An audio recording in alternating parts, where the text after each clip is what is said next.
Hello, and thank you for joining me for this episode of Behind the Curtain. If you thought our Taylor Swift conversation was over from an episode a few weeks back talking the life of a showgirl, you thought wrong because today I am joined by the lovely Cruel Summer Tribute Band. Hello, guys. We have Alyssa and Matt here today talking all things Taylor Swift. We are getting prepared for the big birthday show that's happening in Rochester and Syracuse. Talk a little bit about what is in plan for this upcoming show and how it feels to just continue celebrating a good year for Taylor. Oh man, a year it has been. The new album. We're so excited because this is going to be our first time, like other than that weekend that it came out, we're going to have a full set of Life of Showgirl songs, and I'm so excited about that. Like I've been loving the album so specifically, so I can't wait to perform it.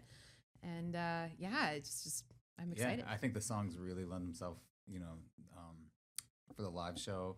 The new album has a lot of guitar, which I'm excited about. And I also think too, because she's never performed it live, like it's kind of fun for us to make some decisions. Like the dancers are making their own dances for it, and we kind of get to experiment around with that. Yeah. Talk a bit about that weekend that The Life of a Showgirl came out and you guys had The Fate of Ophelia ready to go for a show that night. What was it like kind of turning around a song like that to be able to perform it live? I was kind of terrified, to be honest with you. I was like, I got to do this song justice because it's such a good song. But it was really fun to learn. And so I actually go live on TikTok a lot and I will just take requests from the chat. So I'm kind of used to learning things on the spot. Usually I have a keyboard or a laptop in front of me so I can look at the lyrics and stuff. But I was like, okay, I'm going to be on stage. I need to like be in it. So at least that's been a good exercise for me to learn something pretty quickly. Mm-hmm. So that was fun. And Matt, how was it learning it on the guitar? We had the band had the easiest job. It's a great song, but I think like the musicians of the band were pretty used to that, and it's the least involved part is there's verse, chorus, and it just repeats. So Alyssa had the hard job of memorizing the lyrics, and then our dancers created a dance. Which day of show? I mean, I feel like that was the hardest. I think you and the dancers definitely had it harder than the band. The band had the easiest job. I was so interested to hear that song live. When a new album comes out, I like hearing it on vinyl. I like hearing it performed live. Yes. I played that reel that you guys posted over and over and over again because it just helped me hear the song and the way that I needed it to. Oh, that's so sweet. But for those who haven't seen you guys yet, which what are you doing if you haven't yet? What is Cruel Summer all about and what makes your guys' tribute show unique? Well, so we are a tribute to Taylor, but also to the Eras tour. And it's really fun because there are so many kids that didn't get to go to the tour. There are so many adults, parents that couldn't take their kids, whether for reasons that it was sold out, they couldn't afford it, they couldn't travel, whatever it was. So it's so fun for us to be able to bring this show to people that weren't able to go, or if they did go, they're reliving the magic with us. So that's really fun. But yeah, so we are playing on December 12th, which is Taylor Swift's birthday weekend in Rochester at Innovation Theater. We did this last year and it was so fun. We had the best time. Yeah. Do you have more to add, Matt? No, I think, I think these shows are a lot of fun. We see a huge range in age. It's all ages. And it's not just for little kids. We have adults that come. We do 21 plus nights too. So, it's like a wide range. And I think like there are a lot of other Taylor tributes out there and DJs and all great, but I think like one thing that we focus on is less like Alyssa definitely studies and does the costume changes and stuff like that, but less like of a Taylor impression. And then all of us like I love the musicians we have in the band, the dancers, and so it's like everyone brings their own voice, and the amount of people that come up and say, my kid now wants to play guitar, my kid now wants to play drums, or my kid now wants to be a singer. I think that's kind of cool, which you don't get like at a DJ event or a dance party. Is there's a lot of like young people going out to see live music, and okay, it's a tribute show, but like you're still going out and seeing real people play real instruments, so that's always fun. How did you guys find each other and, find a group of so many people that want to perform this music and have that connection with the audience? Yes, I mean, Alyssa and I have been playing together. We have two original bands that we've been playing together with for years. And then we do a lot of like other side gigs, cover gigs, weddings, stuff like that. And we'd always do some Taylor songs. And then started where let's just do one night, an evening of Taylor Swift music. So we did like booked the show at 3 heads and it sold out within 24 hours. So then we did another one and it was really like bare bones. It was our normal drummer, bassist. We called a buddy up to play keys, no dancers. We just kind of did like the hits. And then as we kept doing the shows, we're like, okay, let's add a dancer for this song. And then we started like filling in the band and just kept growing. The costumes kept growing, the repertoire. And it's just, that's the thing too, is like we play in Rochester a couple times a year, but like each time we're changing up the set list and stuff like that. So keeping it fresh for all of us. How do you decide what goes on that set list, especially when you probably have your own favorites and it's a tribute to the Eras tour? How does that kind of brainstorming work? Well, so we've taken the idea of Tribute to the Eras Tour and we've kind of made it our own at this point just because you have to adapt a little and make the show different. So for people coming to see us multiple times, like we don't want them to just have to see the same show over and over and over. So we obviously have our favorites, and we sneak them in for sure. I was like, can we do the Reputation tour version of I Did Something Bad? Like I needed that in the set. Absolutely. It's like almost 7 minutes long and they're like, really? And I was like, yeah, no, really. So yeah, you did that at Party in the Park. We started doing that. The dancers were stoked on it. I was really happy with that. But yeah, we kind of just, we sometimes will take polls and stuff on Instagram and see what people are feeling at the time. And we'll just try out. It's a kind of trial and error. We'll try songs out at shows and see if they hit and if people are into them. And if it's kind of the moment when people go get a drink or stop dancing, then we're like, okay, well, maybe we'll try that a different time. It gets really hard. Like when we played Lilac Fest this past year, it was like all the headliners do 90-minute sets. And so the 90-minute set was way harder than the 3-hour set because we couldn't cut all too well, so there's 10 minutes right there. Right. And then what it turned into is like we thought we had the 90 minutes locked, and all of a sudden we're looking like, man, we're only at 1989. And then you were changing the Tortured Poets dress, and then we're like, do we cut a song or do we cut a costume change? So you just end up putting your Midnight's jacket over the dress and moving out there. But yeah, it was like lightning round. It was. After I got off stage, I was like, that was insane. Oh, I'm sure. How does it feel to do the costume changes and just the whole theatrics and have that in the show? It's new for me. So both my projects, so Roses and Revolutions, were very, I only wear one outfit and it's usually something pretty comfortable. And then my other one, Lyle, it's like I'm either in like a jumpsuit or something like, just fun.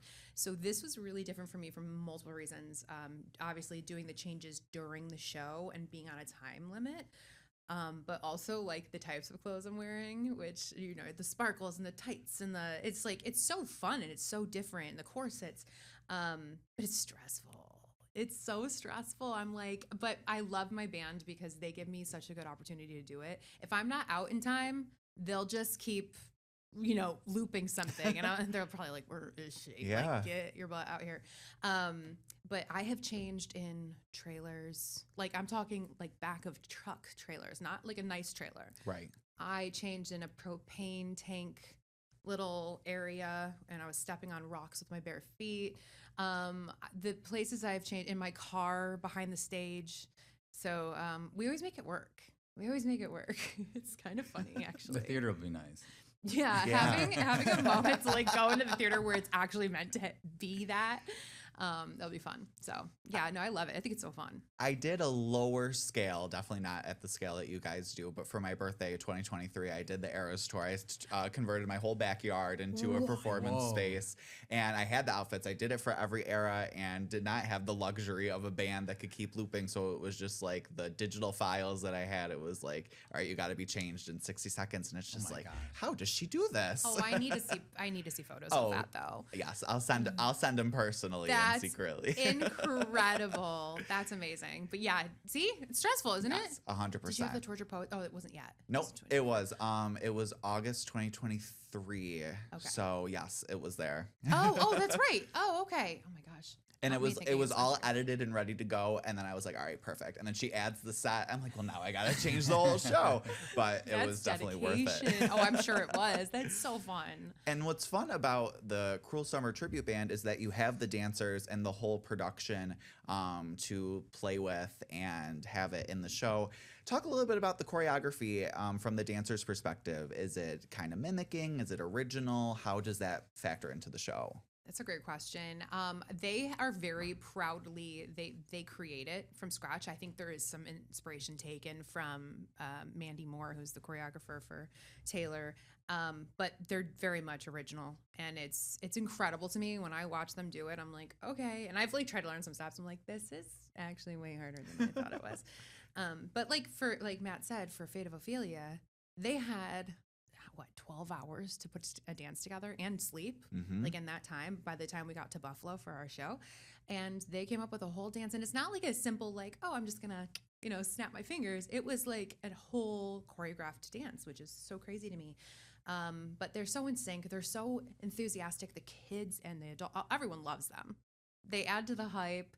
And I get so excited to share a stage with them. It's like so funny, the songs that they're not on. I'm like, I miss them. Yeah. Come back. And if you saw us last year, I think like this past year, they've been adding way more songs. I think it was maybe a couple. The dancers are kind of getting their feet wet. And now, like this fall, they brought out Willow with the orbs and the cloak. So there's definitely a lot more numbers with the dancers on it this year. Actually, on that note, when you asked me about the costume changes, there were a couple times this summer, since they have added so many songs to dance to, that we would be like in the same area, and I'm talking like such a tiny little area that all three of us had to change in, and like they'd be getting changed. I'm like, I need you to unzip me, and like, it was just it was a stressful situation. But now they're doing as many costume changes as I am at this point, so it's funny. It's a very hectic backstage. Can't get any closer than that.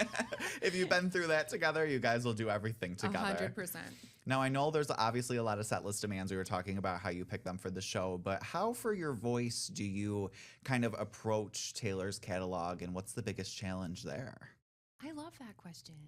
I think Taylor is so fun to sing because of her range. Just, obviously you got Fearless, you've got Debut, but then you have Reputation, which is more like gritty rock.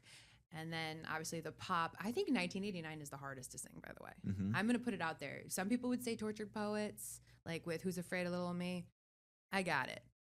1989, the amount of energy that set takes, and it's high. It's like the melodies are really high. But I just practice and get them down, and it's usually we'll like do a lot of acoustic. We'll do acoustic gigs doing them first.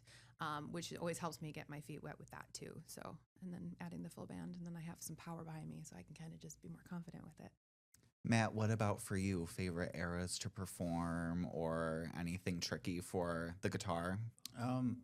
Honestly, it's so much fun to play, and like all the musicians, we talk all the time because everybody's active. Like we have drummers that play with Daniel Ponder, Michaela Davis. We've had members from Joywave do shows with us. So like a lot of going around, a lot of Rochester musicians, and like we all talk. And unlike other tribute bands, it's really fun because every era it's a whole new soundscape to play with. Yeah. Like if you play in a Grateful Dead tribute band or a blues tribute band or a Fleetwood Mac or a Dave Matthews, it's like the same thing, the same tones all night, which is not a bad thing. But with like the era set, the way the drummer's playing on Folklore is totally different than how they're playing on Reputation or 1989.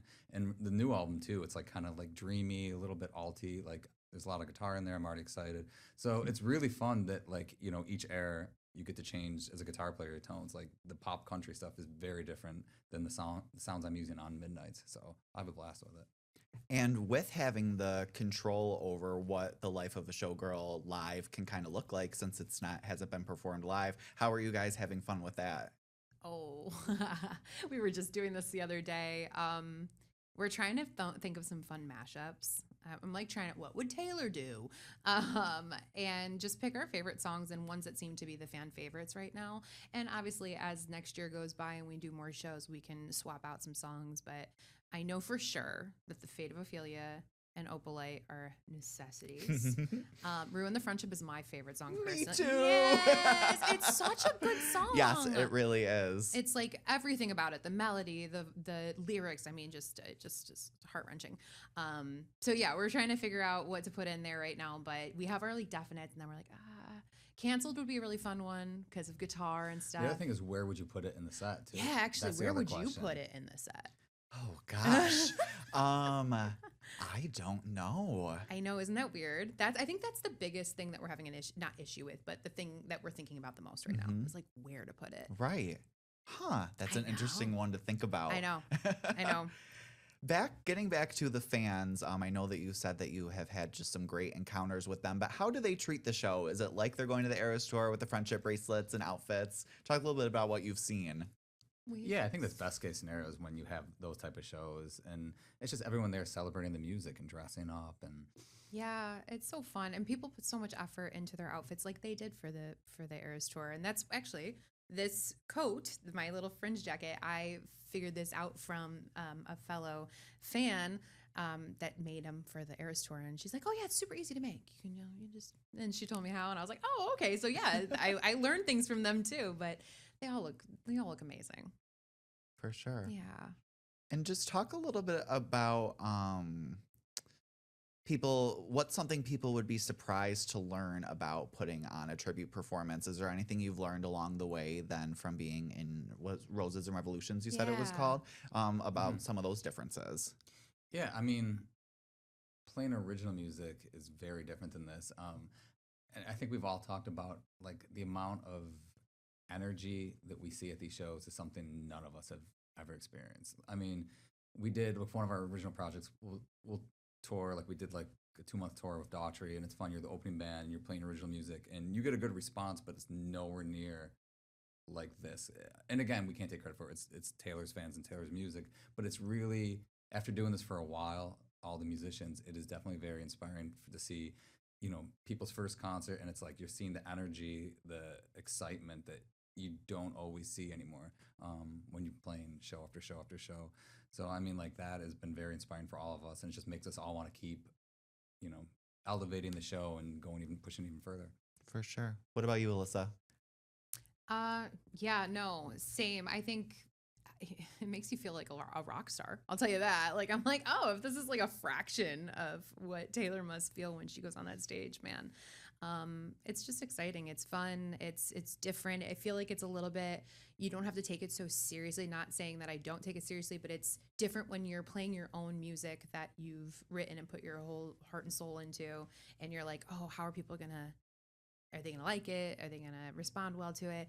And you just know you're going into those shows and like everyone is obsessed with the music and you can just play off of that. And that's so fun. So yeah. The other thing that's cool is there's a lot of people meeting new friends in the audience. Like for these December shows, there's people that we see and write us that are flying in from all over the country, and now they've become friends they've met at these shows. So it's kind of like a cool, meet up there. And I think like of all the shows that we've all done, like this project, it's just the vibes are so good.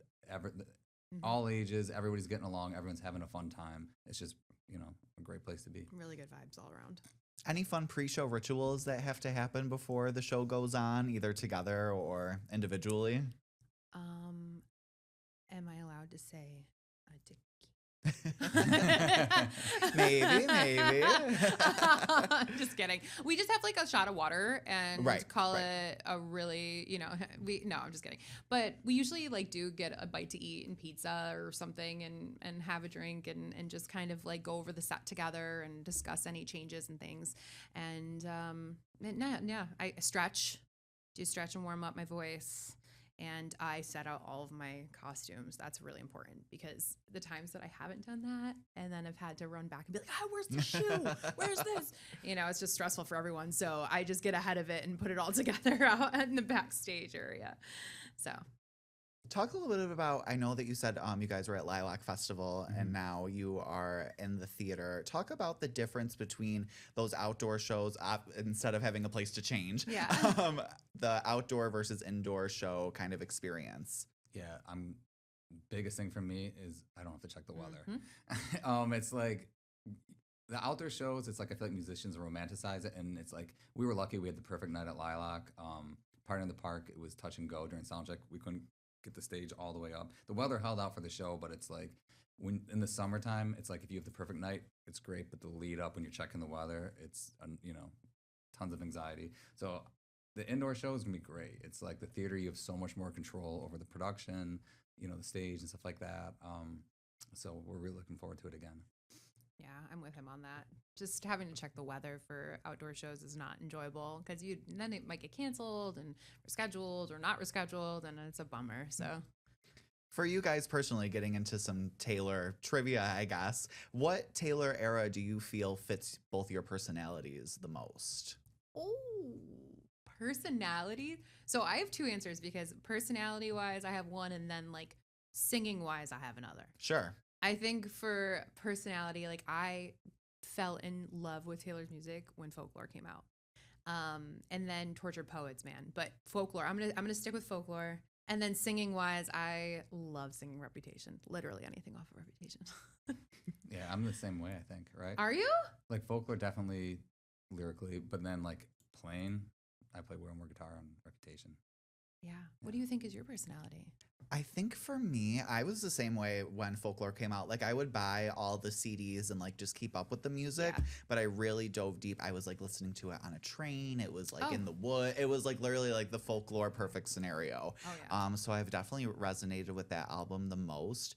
But I think personality wise, I'm gonna have to go Reputation. Just Look at us. yeah, just letting everything fall off the shoulders, like dwelling on it, but like not dwelling on it Yeah. and doing it in a cool way. Absolutely. I love that so much. Talk a little bit more as we get in our final moments. All the logistical information for the weekend of the 12th. Where can we see Cruel Summer Tribute Band? Yeah, the theater at Innovation Square downtown.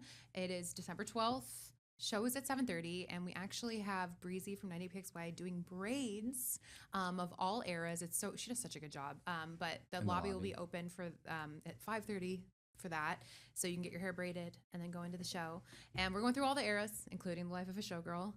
It's all ages, and there are still some tickets available. So Yeah, these are the only two shows that we can also do Sneaking Like a Taylor holiday song. oh yeah, that too. Oh, I didn't even think about that. Yeah, last That's year we did right. Christmas Tree Farm, which was fun. Oh, I bet. So fun. Yeah. Now she owns the holiday collection again. Oh You my can pull gosh. from that. I know, and I'm like, oh, it's never ending. hmm It's the never ending collection, which I love. I got some ornaments. And then it's also going to be the release of the docuseries and Tortured Poets on Disney Plus. It's just going to be a big weekend, so you guys are just going to up the ante. Oh, Is it just 2 episodes coming out that I weekend? think so, Is it- yes. And I hope that they're a little long because Yeah. Yeah, right. I want to see obviously the background of the whole show, and it'll probably just fuel you guys even more to keep playing and Yeah. keep this alive. Yeah, that excites me so much though, because when the Eras Tour movie did come out, I was so hoping for the behind the scenes. That's what I want to know. I want to know how she warms up her voice. Mhm. I want to know how she does her makeup and what she eats that day, her workouts. I want to know everything. Like I'm so intrigued because that tour was just such a phenomenon in so many ways. Like, and watching from our side, we're like, how does this happen? So I'm so excited to see it. Of course. Alyssa and Matt, thank you guys so much. This was a Thank great you. Thank you so much for conversation having about us. Taylor. And everyone can check out Cruel Summer Tribute Band the weekend of December 12th. We will have all the information over on our website.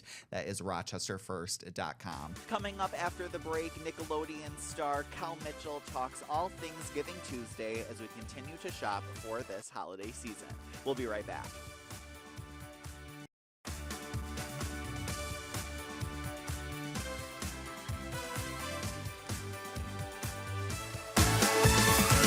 Morning. Hey, How you doing? good, Rochester. Yes. We're talking about the holidays where the cold is moving in. So perfect timing to talk about Giving Tuesday. Talk a little bit about what got you behind the mission to talk about Giving Tuesday with the holidays and this giving season. Oh man, well, I love working with World Vision. They're a great Christian humanitarian just organization, and giving back is important to me.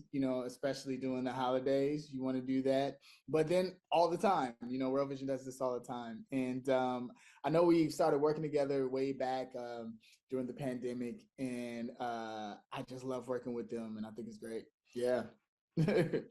Talk a little bit about the gift catalog. How does it work and what types of humanitarian gifts can you give that people don't always think of? Well, the World Vision gift catalog, it features over like 100 life-saving gifts that grow and impact like clean water, emergency food, education, child sponsorship, and you can give the gift in the name of a loved one, and then choose to send them a personalized card describing their gift and how it would change their life. You can also give animals.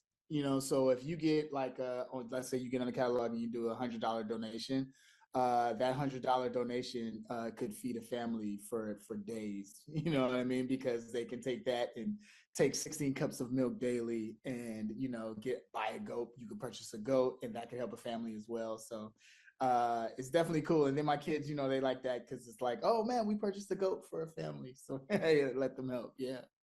Yeah, talk a little bit more about that, the feeling you get when you give something in this catalog to someone in need. Oh man, it feels great. And then you can even know the family that you helped out, and they'll even give you the names of the people that you helped out. And that's really good to show that for families, especially if you're thinking of a good gift to do with your entire family during Christmas, and to do this with them, because it really shows kids a way to give back and help other kids that are the same age as them, and show them that, yeah, it doesn't have to always just, be about you or us. We can help someone else. Yeah. Switching gears a little bit here with the new year coming up, talk a little bit about what else you might have in the works and what's ahead for you. I have a new show called Play It Forward that just premiered. It's on Nickelodeon and on Paramount Plus, and super excited about that show. It's right in the vein of this, actually, where we go into schools and we help remix everything for them. These are kids that need new equipment, they need new gyms, and we go in there and we give it a makeover and help them out and give them the right equipment and things that they need. It's really, really cool. And then today on Netflix, we're premiering Is It Cake? And so I'm on the new season of Is It Cake, so I'm excited about that. Yeah. Yeah. Is there any way for someone who might want to give back for Giving Tuesday but might not be able to find it in their budget? Any advice to still be able to give them that feeling that they gave back and helped someone? Oh yeah, on Giving Tuesday. Yeah. Just to help do World Vision, or just helping in general. You can do, yeah, helping in general. I mean, just yeah. Well, definitely with World Vision, we have many different ways that you can help. You can go to worldvision.org, but then just as a person, if you just want to help, be the reason somebody smiles today. Compliment them, give them a hug, pray for someone. Have a conversation with someone. You just never know what someone might be going through, during their day, and just you showing them your heart and some positivity can definitely change that for them. So yeah, it's different ways to do it. I love that. Kel Mitchell, thank you so much. Have a great holiday. You too. Take care. Thank you so much for watching this episode of Behind the Curtain. We will see you next week for next week's episode. Take care.